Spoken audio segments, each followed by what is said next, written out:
ನಮಸ್ತೆ. ಸುಬ್ಬಮ್ಮ ಚಾನಲ್ಗೆ, ಅಡುಗೆ ಚಾನಲ್ಗೆ ಸ್ವಾಗತ. ನಾನು ಈ ದಿನ ಕ್ಯಾಪ್ಸಿಕಮ್ ಬೋಂಡ ಮಾಡ್ತಾಯಿದ್ದೀನಿ. ಕ್ಯಾಪ್ಸಿಕಮ್ ಬೋಂಡಾಗಿ ಬೇಕಾಗಿದ್ದ ವಸ್ತುಗಳು ಇಟ್ಕೊಂಡಿದ್ದೀನಿ.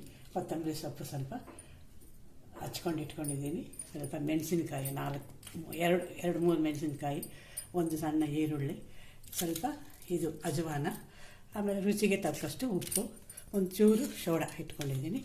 ಆಮೇಲೆ ಕಡಲೆ ಹಿಟ್ಟು ಮಾಡೋಕ್ಕೆ, ಕರಿಯೋದಕ್ಕೆ ಎಣ್ಣೆ, ಕಲಿಸ್ಕೊಳ್ಳೋಕ್ಕೆ ನೀರು ಇಟ್ಕೊಂಡಿದ್ದೀನಿ. ಇವಾಗ ಶುರು ಮಾಡೋಣ. ಬಟ್ಟಲಿಗೆ ಕಡಲೆ ಹಿಟ್ಟು ಹಾಕ್ಕೊಂಡಿದ್ದೀನಿ. ಸ್ವಲ್ಪ ಕೊತ್ತಂಬರಿ ಸೊಪ್ಪು, ಮೆಣಸಿನ್ಕಾಯಿ ಮೆಣಸಿನ್ಕಾಯಿ ಹಾಕ್ತಾಯಿದ್ದೀನಿ. ಆಮೇಲೆ ಸಣ್ಣದಾಗಿ ಹಚ್ಚಿರೋ ಈರುಳ್ಳಿ ಹಾಕ್ತಾಯಿದ್ದೀನಿ. ಇವಾಗ ಅಜವಾನ, ಇದನ್ನು ಚೆನ್ನಾಗಿ ಕೈಯಲ್ಲಿ ಹಿಂಗೆ ಅಂದ್ಬಿಟ್ಟು ವಾಶ್ ಮಾಡಿ ಅಜವಾನ ಇದಕ್ಕೆ ಹಾಕೋಣ. ಇವಾಗ ರುಚಿಗೆ ತಕ್ಕಷ್ಟು ಉಪ್ಪು ಹಾಕ್ತಾಯಿದ್ದೀನಿ. ಸ್ವಲ್ಪ ಉಪ್ಪು. ಇವಾಗ ಕಲಿಸ್ಕೊಳ್ಳೋಣ, ಚೆನ್ನಾಗಿ ಮಿಕ್ಸ್ ಮಾಡೋಣ ಇದೆಲ್ಲ.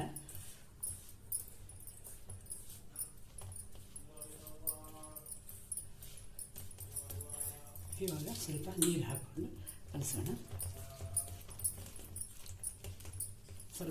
ಸ್ವಲ್ಪ ನೀರು ಹಾಕ್ಕೊಂಡು ಕಲಿಸ್ಕೋಬೇಕು.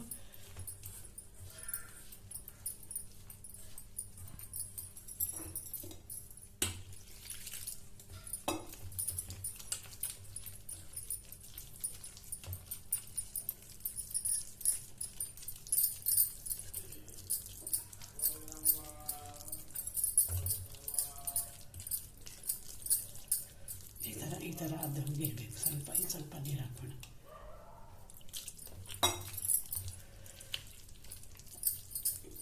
ಈಗ ಈ ಥರ ಇದನ್ನು ಅದ್ದಿ ಹಾಕೋದಕ್ಕೆ ಚೆನ್ನಾಗಿ ಸ್ವಲ್ಪ ನೀರಂಗೆ ಇರಬೇಕು. ಇವಾಗ ಸೋಡಾ ಹಾಕೋಣ, ಅಡುಗೆ ಸೋಡಾ.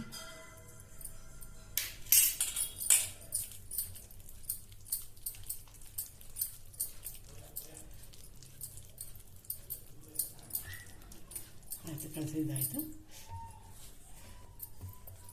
ಇವಾಗ ಸ್ಟವ್ ಹಚ್ಕೊಳ್ಳೋಣ.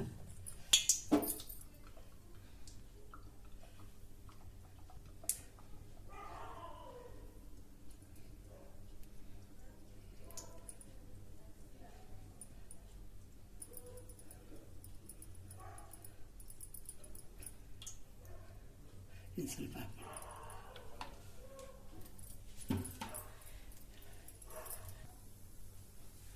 ಎಣ್ಣೆ ಕಾದಿದೆ, ಸ್ವಲ್ಪ ಹಾಕಿ ನೋಡೋಣ. ಎಣ್ಣೆ ಮೇಲೆ ಬಂದರೆ ಅದು ಕಾದಿದೆ ಅಂತ ಅರ್ಥ.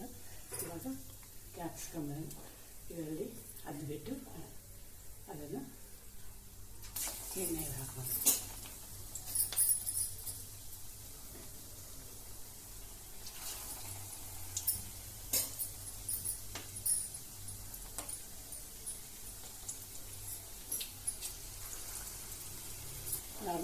ಒಂದು ಸಲಕ್ಕೆ 4 ಹಾಕ್ಬೋದು.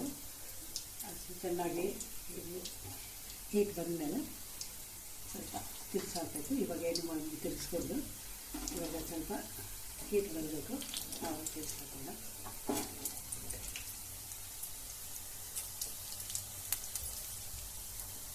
ಬೇಯ್ತಾ ಇದೆ ಇವಾಗ.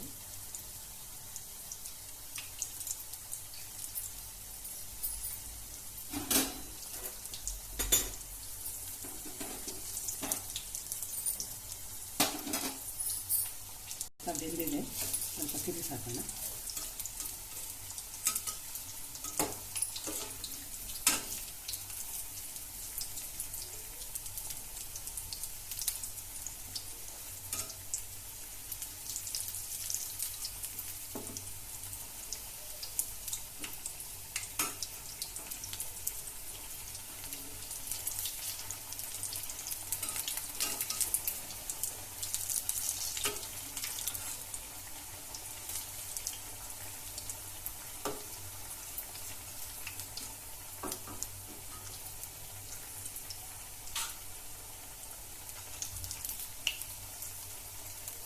ಚೆನ್ನಾಗಿ ರೋಸ್ಟ್ ಮಾಡಬೇಕು. ಇವಾಗ ಸ್ವಲ್ಪ ಉರಿ ಕಡಿಮೆ ಇಟ್ಕೊಳ್ಳೋಣ. ಉರಿ ಜಾಸ್ತಿ ಇಟ್ಟರೆ ಮೇಲೆಲ್ಲ ಸೀದೋಗ್ಬಿಡುತ್ತೆ, ಹೊರಗಡೆ ಬೆಂದಿರಲ್ಲ. ಕಡಿಮೆ ಉರಿಯಲ್ಲಿಟ್ಟರೆ ಒಳಗಡೆ ಚೆನ್ನಾಗಿ ಬೇಯುತ್ತೆ.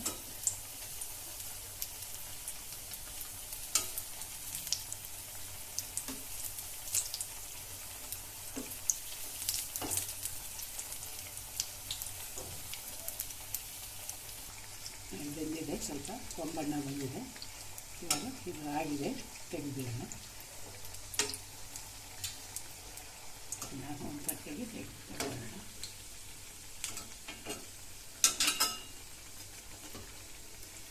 ಚಳಿಗಾಲಕ್ಕೆ ಬಿಸಿ ಬೋಂಡ ಚೆನ್ನಾಗಿರುತ್ತೆ. ಸಾಯಂಕಾಲ ಕಾಫಿ ಟೈಮ್ನಲ್ಲಿ ಮಾಡ್ಕೊಂಡು ತಿಂದರೆ ತುಂಬ ಚೆನ್ನಾಗಿರುತ್ತೆ. ಹಾಕ್ತಾಯಿದ್ದೀನಿ. ಹಾಕುವಾಗ ಗ್ಯಾಸು ಜಾಸ್ತಿ ಇಟ್ಟಿರಬೇಕು. ಹಾಕಿದ ಮೇಲೆ ಸ್ವಲ್ಪ ಹೊತ್ತಿಗೆ ಕಡಿಮೆ ಮಾಡ್ಕೋಬೇಕು ಗ್ಯಾಸು.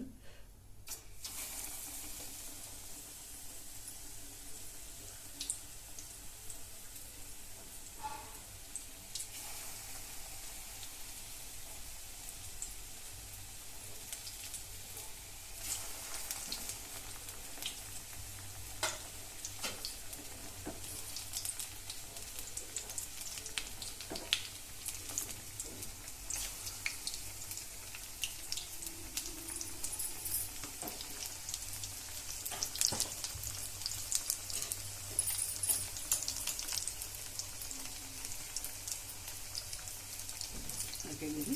ಸ್ವಲ್ಪ ಬೇಯಬೇಕು. ಸ್ವಲ್ಪ ಇವಾಗ ಕಲಿಸ್ಕೊಂಡು ಹಸಿಟ್ಟು ಸ್ವಲ್ಪ ಬೆಂದ ಮೇಲೆ ಅದನ್ನು ಸ್ವಲ್ಪ ಕಲಿಸ್ಬೋದು. ಸ್ವಲ್ಪ ಕಲಿಸ್ಬೇಕು.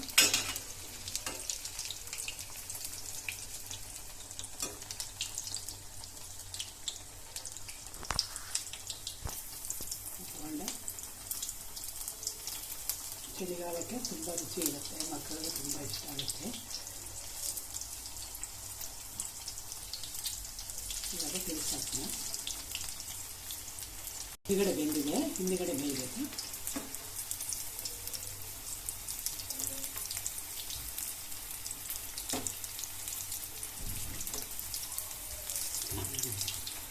ಇವಾಗ ಗ್ಯಾಸ್ ಸ್ವಲ್ಪ ಕಡಿಮೆ ಇಡೋಣ. ನಿಧಾನಕ್ಕೆ ಬೇಯಿಸಿ.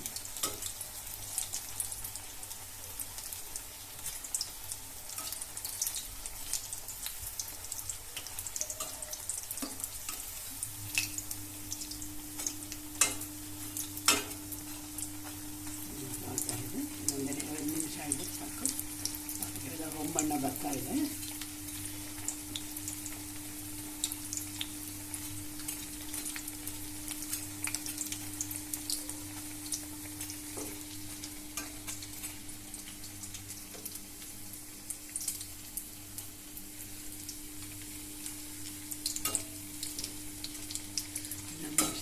ನಿಮಿಷ ಇರಲಿ, ಚೆನ್ನಾಗಿ ಬೇಯಲಿ.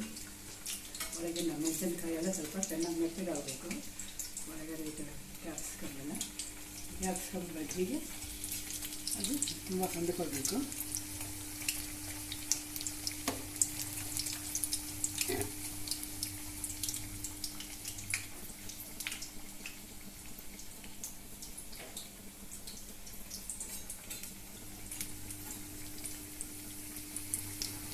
ಇವಾಗ ರೆಡಿ ಆಗಿದೆ,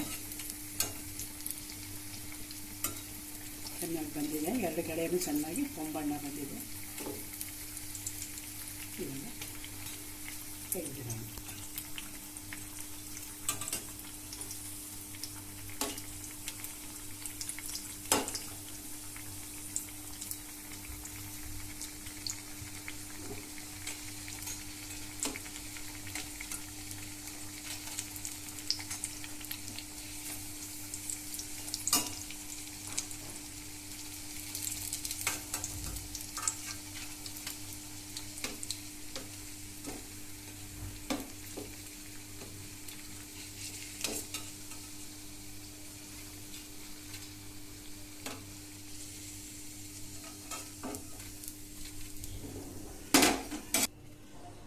ಕ್ಯಾಪ್ಸಿಕಮ್ ಬಜ್ಜಿ ರೆಡಿಯಾಗಿದೆ. ತಿನ್ನಲು ತುಂಬ ಚೆನ್ನಾಗಿರುತ್ತೆ. ಮಕ್ಕಳಿಗಂತೂ ತುಂಬ ಇಷ್ಟ ಆಗುತ್ತೆ. ಈ ಚಳಿಗಾಲದಲ್ಲಿ ಈ ಕ್ಯಾಪ್ಸಿಕಮ್ ಬಜ್ಜಿ ಕಾಫಿ ಜೊತೆಗೆ ತುಂಬ ಚೆನ್ನಾಗಿರುತ್ತೆ. ಟ್ರೈ ಮಾಡಿ. ನನ್ನ ಅಡುಗೆ ನಿಮಗೆ ಇಷ್ಟ ಆಗಿದ್ದರೆ ಸಬ್ಸ್ಕ್ರೈಬ್ ಮಾಡಿ ಮತ್ತು ಲೈಕ್ ಕೊಡಿ. ನಮಸ್ತೆ.